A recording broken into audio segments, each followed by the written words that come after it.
Bonjour à tous, bienvenue sur ma chaîne Photo et compagnie.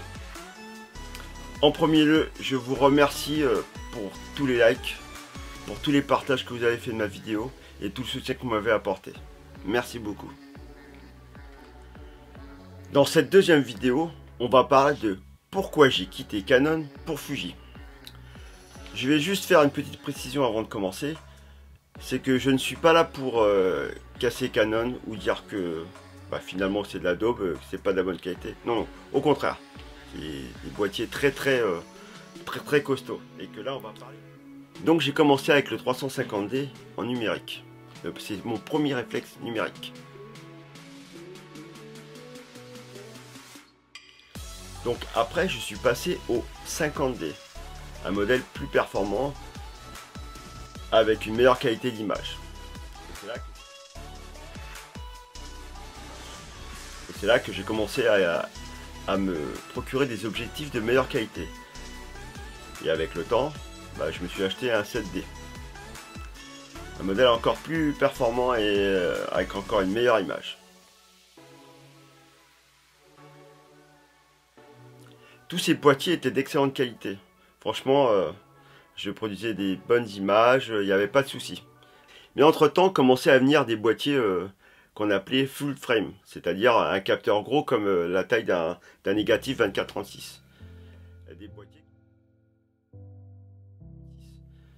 Des boîtiers qui faisaient rêver tout le monde, y compris moi, et qui donnaient d'excellentes sur le papier. Et ce qu'on disait, ça donnait vraiment des trucs époustouflants, comme un meilleur bokeh, une meilleure montée en ISO, une meilleure définition d'image, pas de facteur de conversion, un confort de visée et de prise de vue, parce que souvent c'était 100% la visée, et qualité vidéo. Donc apparemment, grâce à ces gros full frame qui étaient en train d'arriver sur le marché, on pouvait multiplier les capacités photographiques. Et donc avec le temps est arrivé le 5D Mark IV. Un super boîtier, vraiment bien. Je l'ai déjà testé un tout petit peu au salon de la photo. Franchement, c'était un bon boîtier. Le problème, c'est les 3500 balles. Et oui, 3500 €.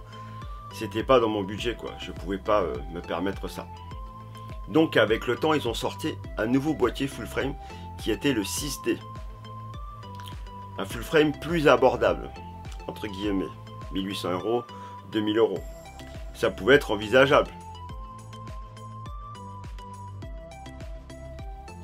Mais ça n'avait rien à voir avec le 5D Mark IV. Il y avait vraiment un écart énorme de fonctions, de possibilités avec le 6D. Et donc avec le temps, ils sortent le 6D Mark II. C'est-à-dire un 6D amélioré, une deuxième version. Mais ça n'avait rien à voir encore avec le 5D Mark IV. Même le prix, la capacité, il y a toujours ce grand écart. Un petit peu moins, mais l'écart était toujours là. Donc j'attends quand même, parce que quand même c'est 1800 €, 2000 €, il n'y avait pas des trucs c'était pas un truc de malade non plus à ce prix là, quoi. Et donc pendant ce temps, les autres marques sortaient des boîtiers qui avaient des performances bien meilleures pour le même prix, et qui se détachaient bien mieux que de Canon, qu'eux ne faisaient pas. Donc moi j'ai attendu que le prix baisse. Surtout que moi je voulais un full frame, c'est ça que je voulais. Pour moi c'était le truc qu'il me fallait absolument pour pouvoir avancer dans la photo, quoi. Donc Canon, vers la fin des années 2010, a sorti des hybrides plein format full frame, les Canon RP et R, aux alentours de 1300 1800 €. Mais c'était toujours pas parce que encore la concurrence faisait des choses mieux pour le même prix, quoi, ou sensiblement différent. Mais ça n'avait rien à voir non plus, quoi. Mais chez Canon, si vous vouliez de la meilleure qualité, il fallait toujours taper plus haut. Puis pour combler leur retard, Canon décide de sortir le R5.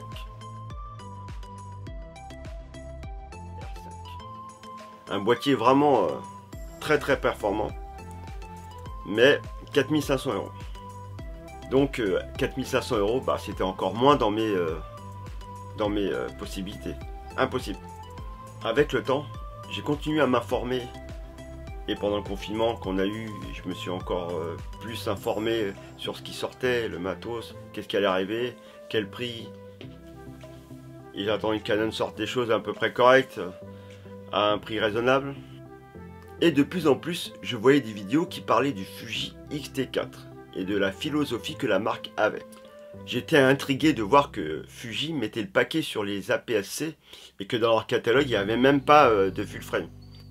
Donc je commence à comprendre que Canon, en fait, ils ont délaissé les APS-C pour que tu achètes les full frame. Donc des boîtiers plus chers. Que même si tu achetais un Canon R, bah tu as quand même beaucoup de compromis pour un boîtier à 1500 balles. Et donc si tu voulais des grosses performances, bah, il fallait casser ta tirelire, acheter un R5 ou un R6 qui était un peu moins cher, mais quand même il fallait mettre 3000 € quoi. Alors que là il y avait le Fuji X-T4 qui avait des très bonnes performances. Même si c'est encore 1800 €, il avait des performances vraiment... tu peux faire des clips avec, tu peux faire des photos de professionnels avec, pour un boîtier qui est tout petit. Bien sûr, le Canon R5 c'est un très bon boîtier, mais est-ce que finalement, vu l'écart de prix qu'il y a, est-ce que ça justifie l'écart de technologie? Bah pour moi non. Pour moi, la technologie qu'il y a entre les deux boîtiers, avec le X-T4, bah, il n'est pas si grand que ça l'écart, par rapport au prix qu'il y a de différence. Il y a quand même 2200 € de différence quand même. Mais la technologie, ça passe pas du simple double entre les deux. Et en plus, Fuji, il donne des mises à jour très complètes. C'est pas des petites mises à jour, juste ils vont changer un petit menu, un petit truc. Non, il y a une nouvelle fonction, ils vont la rajouter dans d'autres appareils assez récents. Quand ils ont sorti l'X-T4, quelques temps après, ils ont fait une mise à jour de l'autofocus, aussi pour le X-T3, le modèle d'avant. Et ça a mis les deux au même niveau, quasiment, sur autofocus. Canon, jamais ils feront ça. Chez Canon, il faut que tu achètes pour avoir une meilleure performance, il faut que tu achètes plus cher. Après, j'ai commencé à me poser une question. Est-ce que j'ai vraiment besoin du full frame? Est-ce que je vais m'envoler en photo? Est-ce que je vais faire des trucs de dingue avec? Non. Parce que on est en 2020, la technologie elle a vachement avancé. Et que finalement, entre le APS-C et le full frame, bah, il n'y a pas un grand écart si énorme que ça, contrairement à ce qu'on veut essayer de nous faire croire. Et que sur une photo, on va pas se dire, ah bah tiens, ça là, ça se voit que c'est un full frame. Hein. Ça se voit que ça, c'est un APS-C. Non, on voit pas de différence. Après, surtout, là où ça va jouer la différence, c'est si vous voulez faire certaines photos spécifiques. Si c'est votre métier, vous avez besoin d'une définition de dingue, et donc il vous fera un gros capteur, pour certains cas particuliers. Sinon, si c'est pour pas ça, franchement, la APS-C peut faire très bien l'affaire. Et bien voilà, j'ai décidé de vendre tout mon matériel et d'acheter un Fuji X-T4. Donc après ce gros changement, bah, je n'ai pas regretté. Franchement, je suis très content.